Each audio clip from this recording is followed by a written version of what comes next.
මොහොත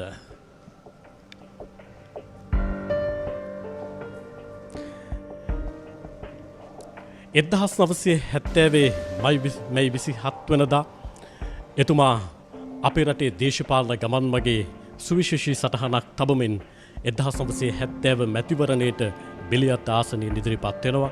ඉන් අනතුරුව එතුමන් අපේ රටේ ලාබාලම මන්ත්‍රීවරයා විදිහට ජනවරම ලබා ගනිමින් 1970 ජුනි 7 වෙනිදා අපේ රටේ පාර්ලිමේන්තුවට ලාබාලම මන්ත්‍රීවරයා විදිහට ප්‍රවිෂ්ඨ වෙනවා. එතුමා අපේ රටේ පාර්ලිමේන්තුව නියෝජනය කරන්නට පාර්ලිමේන්තුවට ප්‍රවිෂ්ඨව අදට හරියටම 50 වසරයි.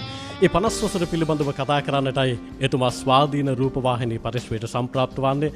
ස්වාධීන රූපවාහිනී මාධ්‍යජාලයේ ගරු සභාපතිතුමන් සුදත් රෝහණ මැතිතුමන්, ඒ වගේම ප්‍රධාන විධායක නිලධාරීතුමන් නලින් කුමාර නිශ්ශංක මැතිතුමන් ඉතාමත්ම ගෞරවයෙන් අපේ රටේ පස්වන විධායක ජනාධිපතිතුමන් ගරු අග්‍රාමාත්‍යතුමන්ව පිළිගන්නා මොහොත එතුමන් මේ සම්ප්‍රාප්ත වීමත් එක්ක ස්වාධීන රූපවාහිනී පරිශ්‍රයටත් සුවිශේෂී සටහන් ගණනාවක් ඉතිරි කරන්නට සමත් වෙන සම්ප්‍රාප්ත වීමක් විදිහට අපිට සඳහන් කරන්නට පුළුවන්.